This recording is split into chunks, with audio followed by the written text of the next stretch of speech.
నాదెండ్ల మనోహర్ అనే వ్యక్తి ఈరోజు పార్టీని సర్వనాశనం చేసేసాడు. ఆయన ఒక క్యాబినెట్ హోదాలో ఉండి ఒక పాలసీ మ్యాటర్ తెలిసిన వ్యక్తిగా, పార్టీ స్ట్రక్చర్ తెలిసిన వ్యక్తిగా ఈరోజు జనసేన పార్టీని ఏం చేశారు? పవన్ కళ్యాణ్ గారు మొన్న మీటింగ్లో, తాడేపల్లిగూడెం మీటింగ్లో చెప్తున్నారు, మనకి పోల్ మేనేజ్మెంట్ లేదు, బూత్ మేనేజ్మెంట్ లేదు, వాళ్ళకి 40 years, తెలుగుదేశం వాళ్ళకి 40 years అనుభవం ఉంది, కాబట్టి వాళ్ళకే మనం ఇద్దాము, వాళ్ళతో పాటు అడుగులేసి నడుద్దాము, వాళ్ళతో సమానంగా నడుద్దామని చెప్పడం జరిగింది. పోల్ మేనేజ్మెంట్, బూత్ మేనేజ్మెంట్ లేకపోవడం అనేది ఇన్ఛార్జీలు తప్ప. ప్రతి నెలకొకసారి ఇక్కడికి వచ్చి క్లబ్లో ఉండి నాదెండ్ల మనోహర్ అనే వ్యక్తి ఇక్కడికి వచ్చి క్లబ్లో స్పెండ్ చేసి ఒక డే అంతా కూడా ఏదో మీటింగులు పెడుతున్నామని చెప్పేసి 3-4 రోజులు ఇక్కడే స్పెండ్ చేసి పోల్ మేనేజ్మెంట్ కానీ బూత్ మేనేజ్మెంట్ కానీ చేయకుండా ఏం చేస్తున్నారు? ఇది నేను పత్రికా ముఖంగా, మీడియా ముఖంగా జనసేన పార్టీని ప్రశ్నిస్తున్నాను. ప్రశ్నించమని మా నాయకుడే నేర్పాడు. ఆయన స్ఫూర్తితోనే పవన్ కళ్యాణ్ గారి స్ఫూర్తితోనే ఈరోజు నేను ధైర్యంగా మాట్లాడుతున్నాను, ప్రశ్నిస్తున్నాను. ఈరోజు జనసేన పార్టీ ఏం చేస్తుంది?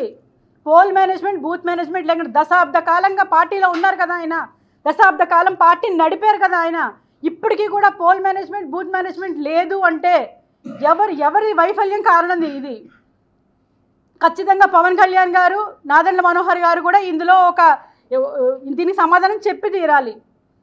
అంటే ఇంతమంది జన సైనికులు, పవన్ కళ్యాణ్ గారు అంటే పడి చచ్చిపోయే యువత, షర్టులు చింపుకొని చెప్పులు కూడా లేకుండా ఆయన కారు వెనకాల పరిగెడుతుంటే ఆయనకి ఇంత కూడా జాలి కలగట్లేదా? వాళ్ళ భవిష్యత్తుని ఈరోజు సర్వనాశనం చేసేశారు. దశాబ్ద కాలం అంటే ఒక జనరేషన్ పోయింది. ఒక జనరేషన్ ఆయన వెనకాల తిప్పించుకొని మా నాయకుడు సీఎం అవుతాడు అని కలలుగానే ఈ యువత ఈరోజు ఏమైపోవాలి? ఇప్పటికీ వన్ సైడెడ్గా మా నాయకుడు ఏదో చేస్తాడు, ఏదో ఉద్ధరిస్తాడు, ఈరోజు బీజేపీని, టీడీపీని కలిసి కూటమి ప్రభుత్వం ఏర్పడుతుంది, మాకేదో జరుగుతుంది, మాకేదో మంచి జరుగుతుందని కలలుగానే ఈ యువత ఈరోజు ఏమైపోతుంది? కలలుగాను అని స్టేజ్ల మీద ఊకదంపుడు ఉపన్యాసాలు ఇవ్వడమే కానీ యువతని ఈరోజు అడ్డంగా గాలికి వదిలేసిన పరిస్థితి, ఈరోజు వాళ్ళ భవిష్యత్తు నాశనం చేసిన పరిస్థితి ఈరోజు జనసేన పార్టీ చేస్తుంది.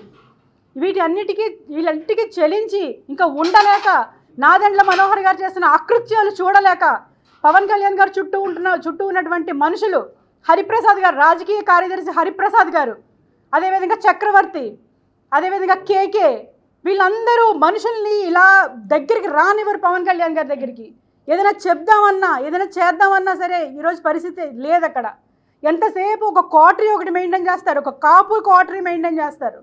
ఆ క్వార్టరీ దాటి ఇంకొక సామాన్య మానవుడు ఎవ్వరు కూడా వెళ్ళలేని పరిస్థితి. ఈరోజు అక్కడ ఇప్పుడు ఇంతమందికి టికెట్లు లేవు, సరే నాకు టికెట్ లేదని నాకు బాధ కాదు, అట్లీస్ట్ పిలిచి అమ్మా టికెట్ ఇవ్వలేకపోతున్నాం, దశాబ్ద కాలం వెయిట్ చేయండి, లేదా 2 దశాబ్దాలు వెయిట్ చేయండి, నేను మీకు ఉన్నాను, మనం కలిసి పనిచేద్దామని ఒక్క మాట అనని వ్యక్తి. కాపు కులంలో పుట్టింది కాబట్టి మరి వినూత్న అనే అమ్మాయి శ్రీకాళహస్తి నియోజకవర్గం ఇన్ఛార్జ్ 4 రోజులు ఏడిస్తే పిలిచి ఆమెను ఓదార్చి మీకు నేను ఉన్నానని భరోసా ఇచ్చారు.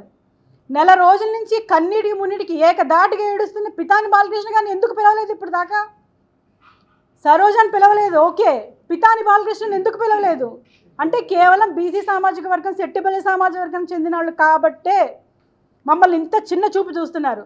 మహిళలకైతే జనసేన పార్టీలో ప్రాధాన్యతే లేదు. మహిళలు కేవలం పని చేయడానికే పనికొస్తారు అంతే, వేరే ప్రాధాన్యత లేదు. నిన్న కూడా మహిళలతో మీటింగ్ పెట్టారండి పవన్ కళ్యాణ్ గారు. అక్కడ పిలిచి కూర్చోబెట్టారు. ఏంటి అంటే రాబోయే 2029 ఎలక్షన్లో మీకు 1/3 సీట్స్ వస్తాయి, అప్పుడు మీకు నేను ఇస్తాను అని చెప్తున్నారు. మరి జనసేన పార్టీకే 1/3 సీట్స్ వస్తాయా, మరి మిగతా అన్ని పార్టీలకు కూడా వస్తాయో నాకు అర్థం కాలేదు. మరి ఆయన చెప్తుంటే అక్కడ కూర్చోబెట్టి మీలో మీరు మాట్లాడుకోండి, మీలో మీకున్న సమస్యలు తేల్చుకుని ఒక నోట్ రాసి నాకు ఇవ్వండి, నేను దానికి రెస్పాండ్ అవుతాను అని చెప్తున్నారు అని చెప్పి అక్కడి నుంచి వెళ్ళిపోయారు. మహిళలు మాట్లాడుకుంటున్నారు. అంటే నా పాత్ర ఏంటి, ఆ వీర మహిళల్లో నా పాత్ర ఏంటో నాకు అర్థం కాలేదు. అక్కడ ఒక మేయర్గా చేసి అక్కడున్న రీజనల్ కోఆర్డినేటర్లు మిగతా వాళ్ళందరితో కూర్చోబెట్టి నా పాత్ర ఏంటో నాకు అక్కడ అస్సలు అర్థం కాలేదు. నాకు అర్థమవుతుంది ఇంకా బీసీలకి, ముఖ్యంగా మహిళలకి అక్కడ ఉంటే ఊచకోత కోస్తారు, పాతరే, వాళ్ళ లైఫ్కి వాళ్ళందరూ కూడా స్టార్టింగ్ స్టేజ్లో ఉన్నారు, వాళ్ళ కెరీర్ స్టార్టింగ్ స్టేజ్లో. నేను ఒక మేయర్ చేసి ఒక కెరీర్ కొంచెం ఒక అడుగు ముందుకేసున్నాను నేను. అంటే నా కెరీర్ నాశనం అయిపోతుంది, అక్కడ అంతమైపోతుంది. జనసేన పార్టీ అనేది ఒక రెసిడెన్షియల్ కాలేజ్ అండి. ఇది అటెండెన్స్లు వేసుకోవడము, సెల్లలు బయట పెట్టి మీటింగులకి వెళ్ళడము, ఒక కార్పొరేట్ ఆఫీస్ లాగా మెయింటైన్ చేస్తారు దాన్ని. ఇలాంటి పార్టీకి నేను ఇవాళ రిజిగ్నేషన్ ఇవ్వాలని మేమిద్దరం కూడా నేను నా భర్త కూడా ఎప్పుడు అనుకోలేదండి. పవన్ కళ్యాణ్ గారిని వదిలేస్తాను అని నేను ఎప్పుడు అనుకోలేదు. అందుకే నేను ఆ బాధ చెప్పలేకపోయాను, అంతే అండి. ఈ రోజు నేను నా ప్రాథమిక సభ్యత్వానికి కానీ మా వారి ప్రాథమిక సభ్యత్వానికి కానీ నా జనసేన పార్టీ రాష్ట్ర కార్యదర్శిగా కానీ నేను ఈరోజు రిజిగ్నేషన్ చేస్తున్నాను. మీ ముఖంగా పత్రికా ముఖంగా ఈరోజు ఆ విషయం తెలియజేయడానికి ఈరోజు ప్రెస్ మీట్ ఏర్పాటు చేయడం జరిగింది. దయచేసి నేను అందరినీ కోరుకునేది ఒకటే, సెట్టిబలిజలు మరి ఇప్పటికైనా కళ్ళు తెరిచి మనకి రాజ్యాధికారం కావాలి అనుకుంటే మనం ఎమ్మెల్యేలు అవ్వాలి, మనం మినిస్టర్లు అవ్వాలి, మనం ఎంపీలు అవ్వాలి. అంతేగాని ఎవరికో ఎప్పుడు ఊడిగం చేస్తూనే కూర్చుంటే ఇంకా మాకు రాజ్యాధికారం అవసరం లేదా? ఇంకా ఇవ్వరా మాకు రాజ్యాధికారం? ఒకళ్ళేమో రెడ్ల పార్టీ అని,